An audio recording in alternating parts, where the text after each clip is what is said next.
Assalamualaikum warahmatullahi wabarakatuh. Sebelumnya, perkenalkan nama saya Muhammad Alfito Zaki Maidani. Saya dari kelompok 5 kelas MN23P dengan NIM 202300804046.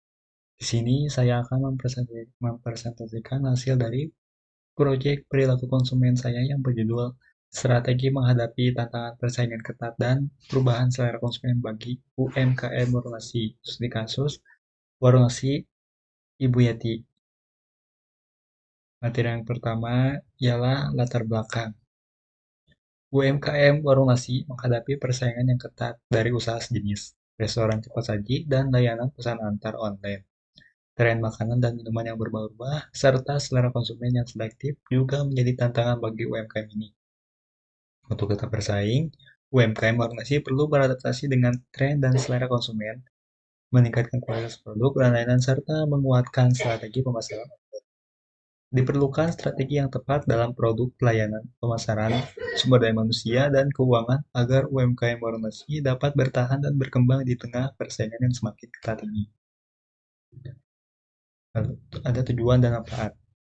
Tujuan dari penelitian ini adalah untuk menganalisis tantangan yang dihadapi UMKM Warung Nasi seperti Warung Nasi Ibu Yeti, mengidentifikasi faktor penyebab tantangan tersebut, merumuskan strategi yang dapat diterapkan, serta memberikan rekomendasi kebijakan.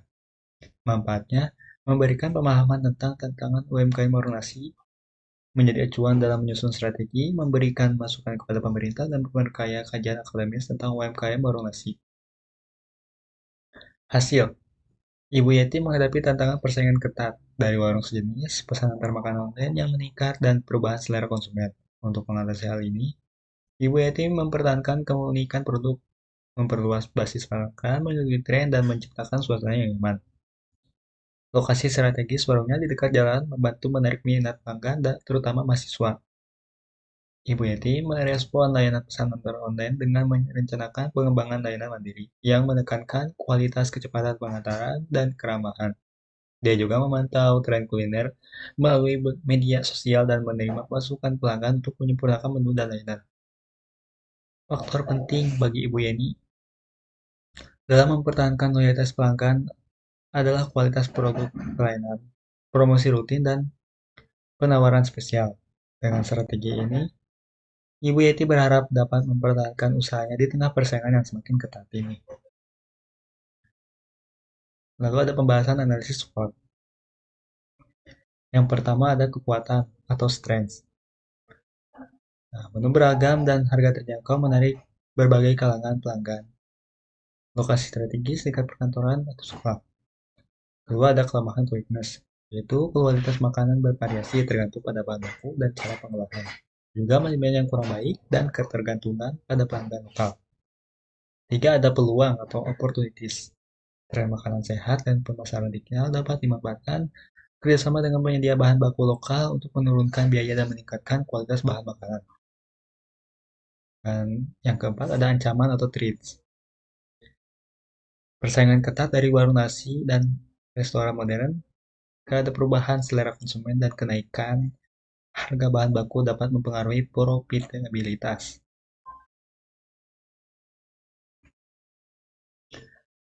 Lalu ada pembahasan strategi pemasaran. Yang pertama ada aspek produk. Aspek produk menawarkan menu bervariasi termasuk pilihan vegetarian dan sehat, fokus pada presentasi makanan yang menarik dan rutin meluncurkan menu spesial. Kedua ada aspek harga, yaitu tentukan harga yang kompetitif, tawarkan diskon dan promo khusus, serta berikan insentif untuk pelanggan setia. Ketiga ada aspek promosi. Gunakan media sosial untuk promosi dan interaksi dengan pelanggan. Dorong rekomendasi dari pelanggan puas dan ajak influencer untuk mereview makanan untuk meningkatkan visibilitas. Dan yang terakhir ada kesimpulan. Warung nasi Ibu Yeti menghadapi persaingan bisnis ketat dan perubahan tren konsumen untuk bertahan fokus pada cita rasa khas, kualitas layanan pemasaran online, dan mengikuti tren kuliner. Konsumen mencari kualitas produk dan harga terjangkau, suasana nyaman, dan layanan pesan online. Untuk meningkatkan daya saing, perlu diferensiasi produk, harga kompetitif, fasilitas yang baik, pemasaran inovatif, dan kemitraan yang kuat. Keberhasilan warung nasi atas keragaman menu, harga terjangkau, lokasi strategis, suasana nyaman, dan pelayanan ramah. Strategi efektif meliputi mempertahankan kualitas produk, memantau keadaan kuliner, menerima masukan pelanggan, ada peluang pengembangan dengan pemasaran digital, dan makanan sehat. Namun, perlu waspada terhadap persaingan dan perubahan selera konsumen. Diperlukan strategi pemasaran komprehensif untuk mempertahankan dan meningkatkan daya saing warung nasi ibu ini. Mungkin hanya cukup sekian presentasi dari saya, kurang lebihnya mohon dimaafkan. Assalamualaikum warahmatullahi wabarakatuh. Terima kasih.